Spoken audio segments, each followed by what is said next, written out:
आप सबका स्वागत है। नमस्कार, आपके साथ हूं मैं राजीव शर्मा। लोकसभा चुनाव से पहले चिटफंड घोटाले की जांच को लेकर बंगाल पुलिस और सीबीआई आमने सामने हैं।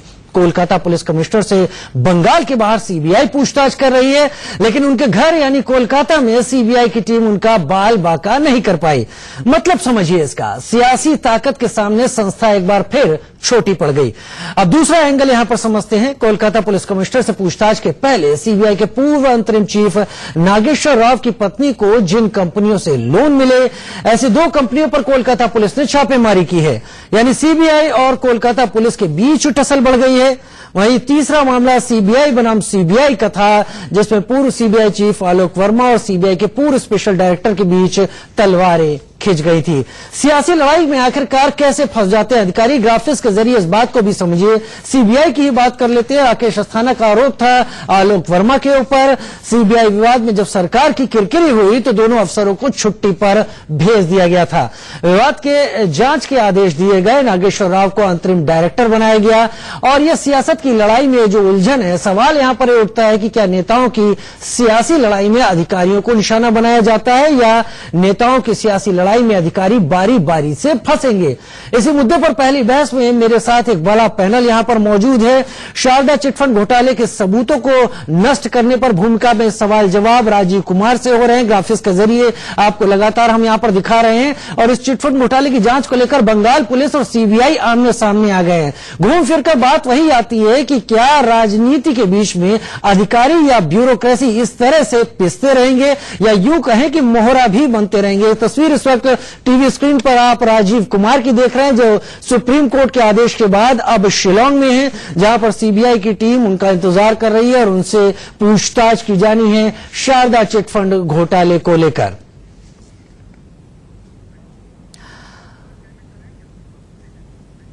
और इस सब पर हमारे साथ पहली बहस में जुड़ रहा है एक बड़ा पैनल। हमारे साथ जुड़ रहे हैं आशीष सूद साहब, जो कि बीजेपी नेता हैं। हमारे साथ पल्लवी शर्मा जुड़ रही हैं, जो कि कांग्रेस की स्पोक्स पर्सन है। और यहां हमारे साथ नेह श्रीवास्तव साहब जुड़ रहे हैं, जो कि इस वक्त सीनियर ब्यूरोक्रेट हैं। और साथ ही शांतनु सेन साहब जुड़ रहे हैं, जो फॉर्मर ज्वाइंट डायरेक्टर सीबीआई हैं। और इस पहली बहस में हमारा मुद्दा सबके सामने और सबके साथ यही कि क्या राजनीतिक लड़ाई में अधिकारी बेवजह फंस जाते हैं, क्या अधिकारियों को अपने नियमों पर चलने का खामियाजा भुगतना पड़ता है। सबसे पहले मैं शांतनु सेन साहब आपके पास आना चाहूंगा। मेरे पास दोनों ही पार्टियों से एक एक नुमाइंदा बैठा है, लेकिन क्योंकि आप फॉर्मर ज्वाइंट डायरेक्टर रहे हैं सीबीआई में, तो पहला सवाल और सीधा सा कि कितना दबाव होता है सीबीआई जैसी संस्था के ऊपर जब अधिकारी काम करते हैं, और कितना इस बात का दबाव रहता है कि भविष्य में अगर सत्ता बदली, राजनीतिक समीकरण बदले, तो फिर उन सारे समीकरणों को क्या साधने का दबाव किसी तरह का होता है अधिकारी पर।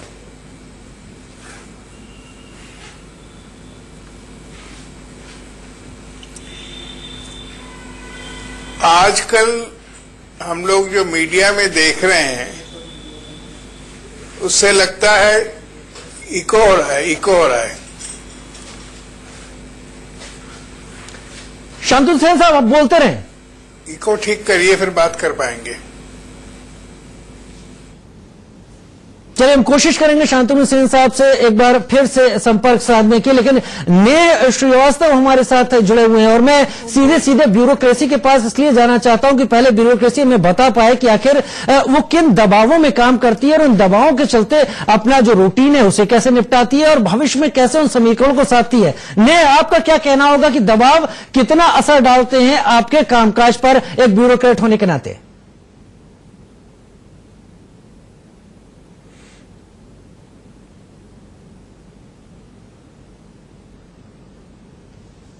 हम पे इसका बहुत फर्क नहीं पड़ता कि कौन सी गवर्नमेंट है या कौन सी पॉलिटिकल पार्टी सेंटर में है। हमें अपना काम करना होता है और बीइंग गवर्नमेंट ऑफिसर्स जो भी ड्यूटीज हमारी होती हैं वो हम पूरी शिद्दत के साथ निभाते हैं। इस तरह का कोई दबाव जो है वो बहुत काम करता नहीं है। और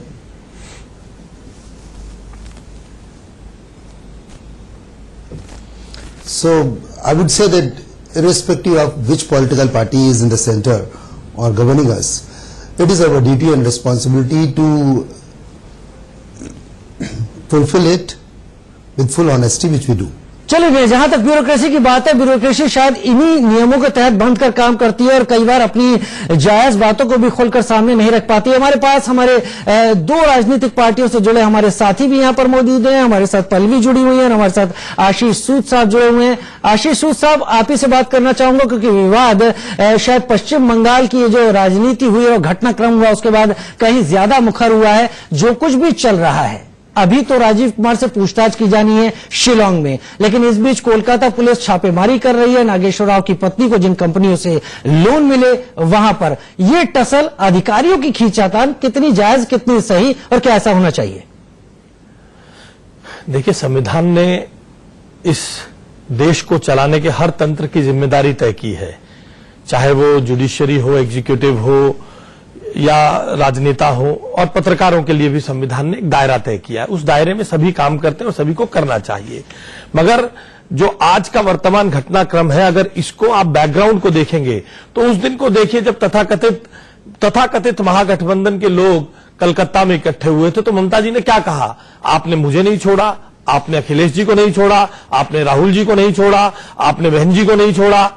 यानी वे सब लोग जिनके ऊपर किसी ना किसी काल में इंक्वायरीज चल रही थी, जब वो इंक्वायरीज आज मेटीरियलाइज होने के समय आया है तो उन सबको कष्ट है।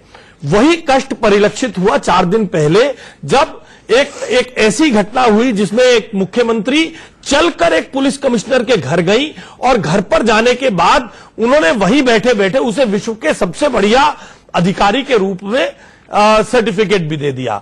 उसके बाद कोर्ट ने अपना निर्णय किया। इसमें सबसे जरूरी बात यह है कि अगर बदले की कार्रवाई का नाम देकर आप जायज जांचों को रोकने का प्रयास करेंगे तो संविधान ने जो दायरा सबके लिए बनाया, आप उसको, उस लक्ष्मण रेखा को लांघ रहे हैं। यहां ममता बनर्जी उस लक्ष्मण रेखा को लांघ रही है। बदले की कार्रवाई अब वो कर रही है।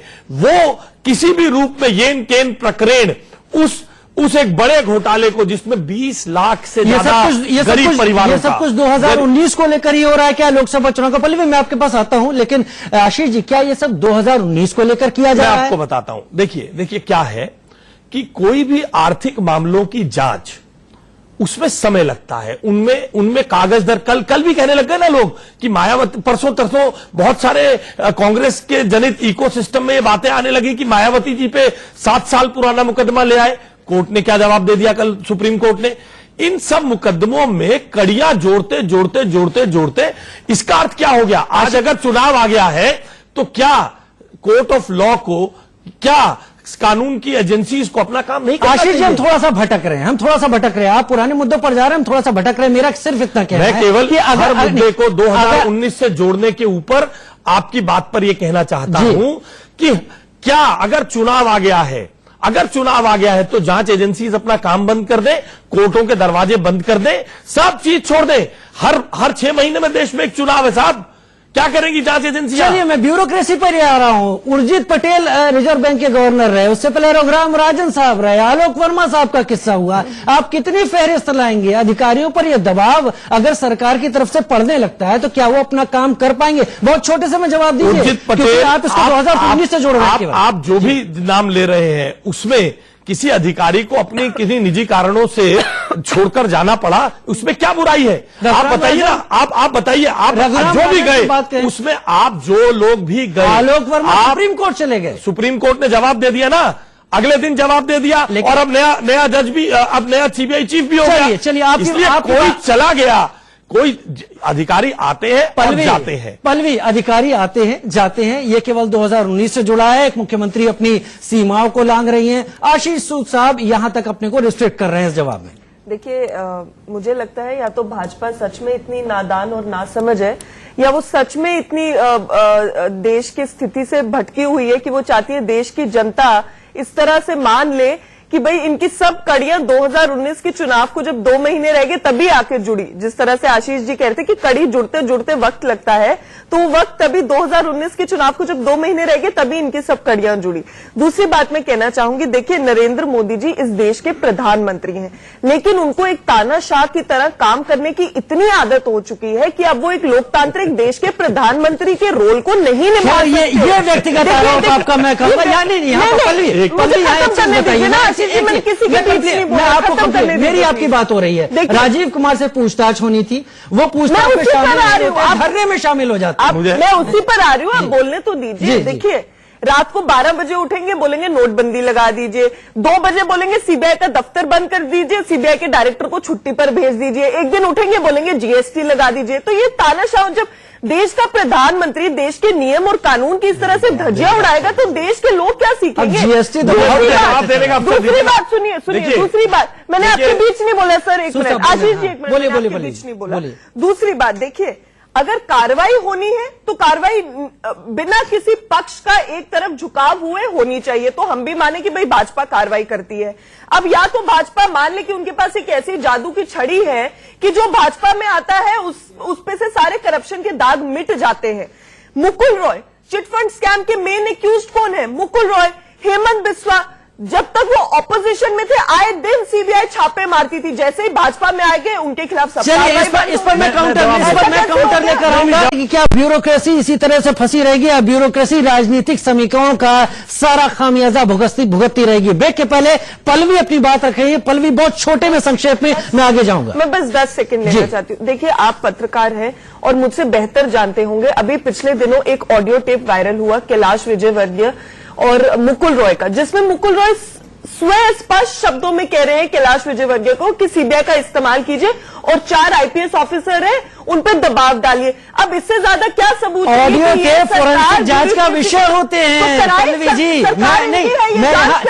चलिए तो आप मुकुल रॉय बाहर आके उसका वो भी नहीं आप किया। मुकुल रॉय हेमंत बिस्वा की बात कर रही हैं, उन्होंने उसको रिबट भी नहीं किया कि वो आप मुकुल रॉय हेमंत बिस्वा की यहाँ बात कर रही हैं। आपके कांग्रेस अध्यक्ष राहुल गांधी जब इससे पहले पश्चिम बंगाल में सभा करते थे तो वो सीधा सीधा आरोप लगाते थे शारदा चिटफंड के मामले में ममता बनर्जी दोषियों को बचा रही है, जांच नहीं हो रही। आज जब जांच होती है राजीव कुमार धरने में आ जाते हैं। जब बीजेपी की तरफ से ये कहा जाता है सीबीआई कार्रवाई कर रही है तो कांग्रेस की करती है। एक तरफा क्यों है? मैंने वही कहा। चलिए जांच एक तरफा है।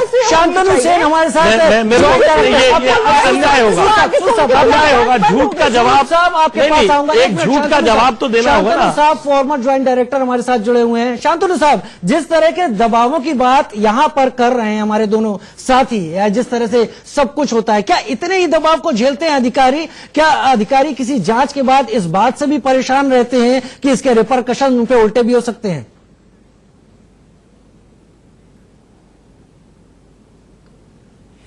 देखिए दबाव इस तरह के होता है जो जब कोई इम्पोर्टेंट आदमी के खिलाफ तफ्तीश होती है तो उसके बारे में इंक्वायरीज होती रहती है।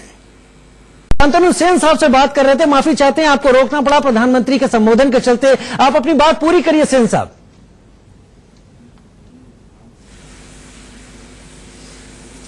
मैं ये कह रहा था कि सीबीआई के अफसरों को इंक्वायरीज फेस करनी पड़ती है, क्वेश्चंस फेस करनी पड़ती है, पर हम लोग हमेशा इसको फेस करते थे। हम अपने आप को लॉ का सर्वेंट मानते हुए अपना काम करते थे।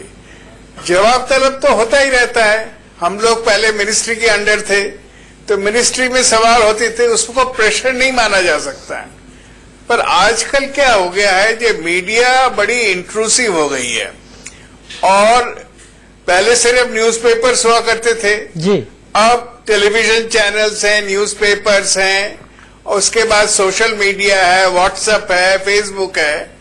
तो सब इंक्वायरी से सीबीआई के काम, पुलिस का काम ऊपर आ जाता है, प्रेशर आता है सीबीआई अफसर्स पर। सेन साहब, और ऐसा लगता है कि जो राज्यों की पुलिस है वो मीडिया इंक्लूसिव है, राज्यों की पुलिस एग्रेसिव हो गई है। क्या कोलकाता जैसे हालात आपको अपने टेन्योर में जांच के दौरान और कई राज्यों में क्या देखने पड़े, झेलने पड़े, सहने पड़े? ऐसे हालात पहली बार हुए क्या?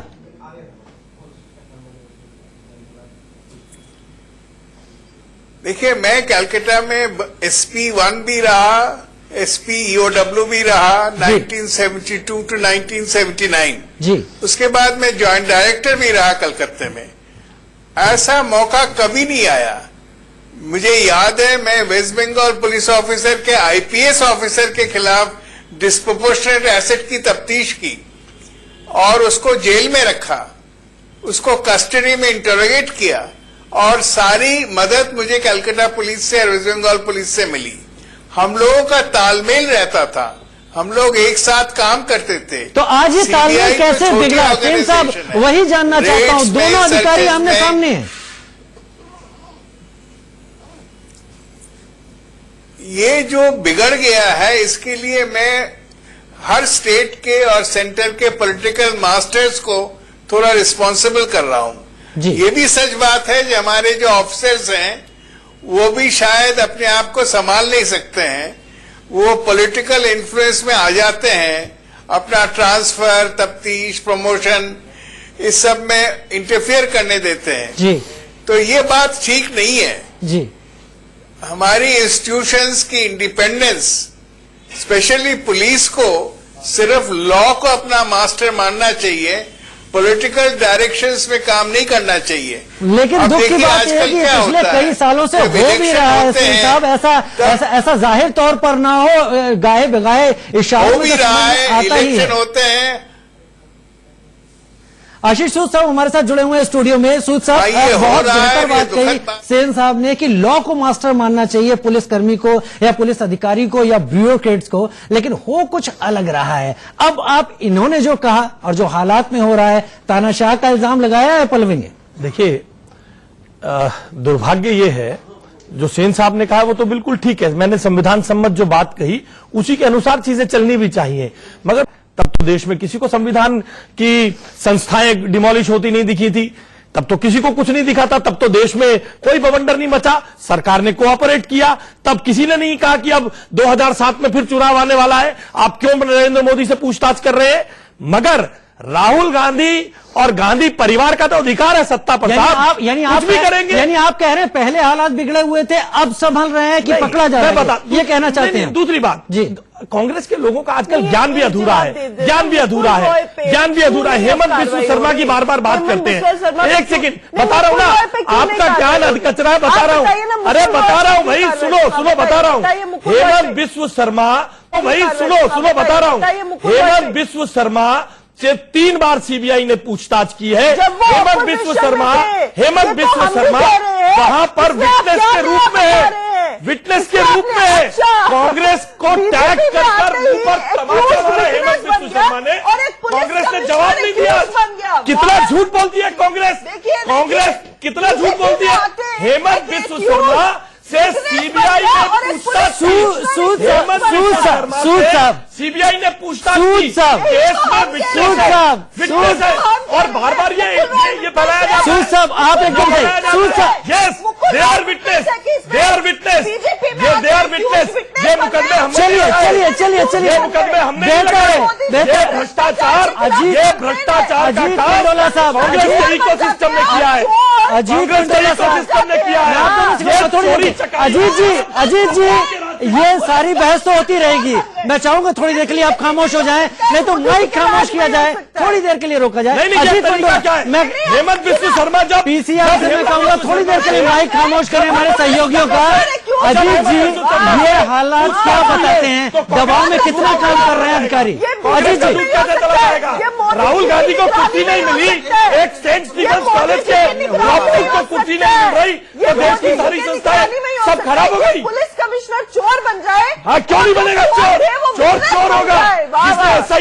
जिसने एसआईटी के चेयरमैन के नाते सबूत छुपाए वो चोर ही होगा। मुकुल रॉय और हेमंत बिस्वा वो विटनेस मैं चाहूं बीजेपी थोड़ी देर के लिए, थोड़ी देर ये बीजेपी में आते ही नहीं। हेमंत बिस्व शर्मा को अपने घर में बिठाकर राहुल गांधी और उसके सामने कुत्तों के बीच चला था, तब हेमंत बिस्व शर्मा था। मैं चाहूंगा शब्दों की सीमा ना लांघे, अपनी बात रखें। अजीत मंडोला जी यहाँ पर है, पॉलिटिकल एडिटर, किसी पार्टी से नहीं है। अजीत जी, ये जो कुछ भी हो रहा है, हमारा सवाल वही है, मगर कितना दबाव है। मेरी बात पूरी होने के बीच में इनको नहीं रोका, मैं बोल रहा था, आपने उनको मैं बोलने दिया। आपको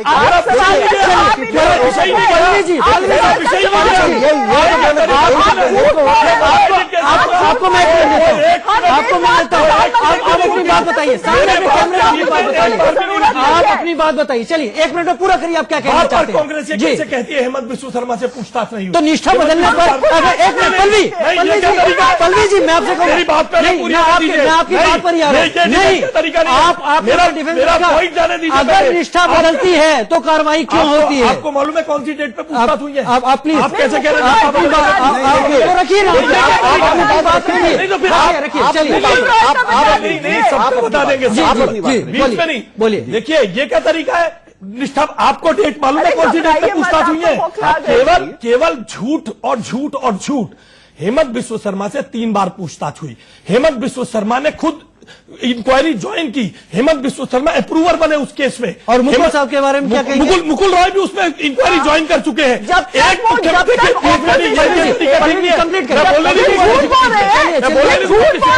मुकुल रॉय ने इंक्वायरी ज्वाइन की।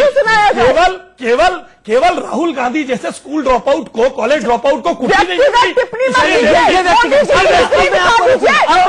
मोदी को छोड़ जाएंगे, मोदी को छोड़ जाएंगे। चोर है, बोला मैंने, मोदी जी की डिग्री दिखा दीजिए। मैं चाहूंगा व्यक्तिगत आरोपों की बहस नहीं है, ठीक करना पड़ेगा। व्यक्तिगत आरोपों पर आप नहीं आएंगे। आपके आपके पार्टी की लीडरशिप क्या कर रही है उस बहस का हिस्सा नहीं है। अजय जी आप बताइए, जो कुछ भी चल रहा है, जहां पर अधिकारी दबाव में काम करते हैं, किस तरह से होगा? मुद्दा तो ये है।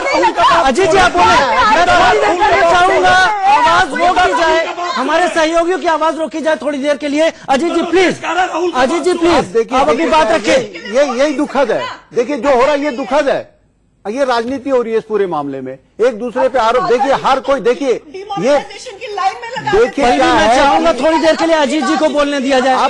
पल्लवी मैं चाहूंगा आप, मैं आप नहीं बोलने दूंगी। इस डिबेट की मर्यादा बहुत पहले मोदी जी अपनी माता को, जो इतनी बुजुर्ग है, अपनी राजनीति क्या हो रही है? और शायद पल्लवी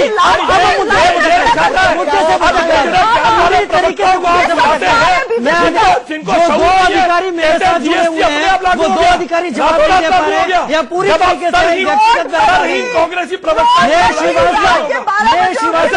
हमारे साथ है। ये बताएं कि क्या यही दबाव होते हैं जो राजनीतिक रूप से आपके ऊपर लगते हैं? मैं स्टूडियो की आवाज खामोश करने को बोलूंगा। नहीं, आप बताएं क्या यही इसी तरह के दबाव राजनीति से आप पर पड़ते हैं जब हाल ये होता है अधिकारियों का कि अधिकारी आमने सामने खड़े हो जाते हैं और कुछ नहीं हो पाता?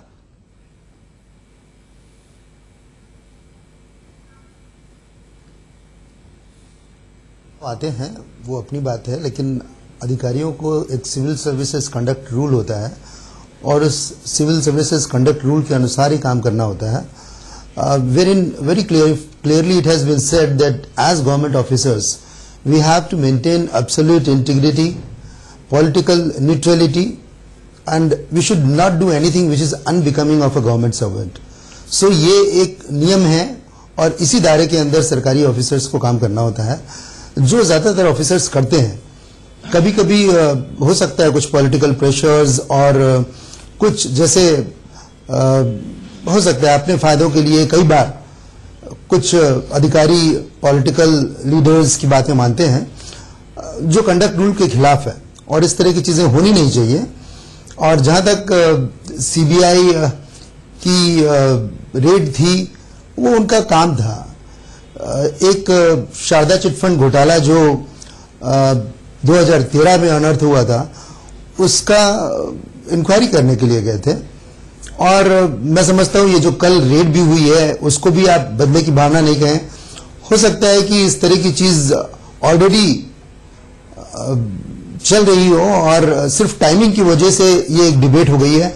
कि शायद स्टेट गवर्नमेंट और सेंट्रल गवर्नमेंट एक दूसरे के अगेंस्ट काम कर रहे हैं। मैं बहुत छोटा सा आपसे लेकिन सवाल ये सब चाहूंगा, fair- थोड़ा समय अब मेरे पास कम है, और वो ये कि अगर आपके ऊपर दबाव आता है क्योंकि आप सर्विंग हैं, उस दबाव से कैसे निपटते हैं? क्या अपने वरिष्ठ को बताकर हट जाते हैं उस पूरे प्रकरण से, या कुछ और?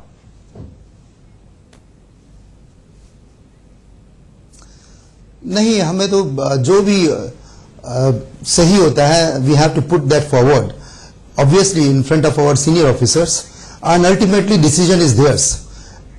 चलिए, बहुत बेहतर आपने बात कही। जो सही होता है हम उस पर आगे अपनी बात रखते हैं, उसके आगे की बात हम ज्यादा तवज्जो देने की कोशिश नहीं करते। और शायद हमारे जो साथी अभी थोड़ी देर के लिए स्टूडियो में गर्मा गर्मी हुई थी, शायद वो भी समझेंगे कि यहां पर अधिकारियों का मुद्दा और अधिकारी कहीं बहुत इस सब के बीच में पिसते जरूर हैं। हालांकि किस तरह से वो उसको कोप अप करते हैं ये उनकी व्यक्तिगत कार्यकुशलता पर जरूर निर्भर करता है। सभी अपने मेहमानों को मैं शुक्रिया अदा करना चाहूंगा। बहुत शुक्रिया हमारे साथ इस पहली बहस में शामिल होने के लिए। वक्त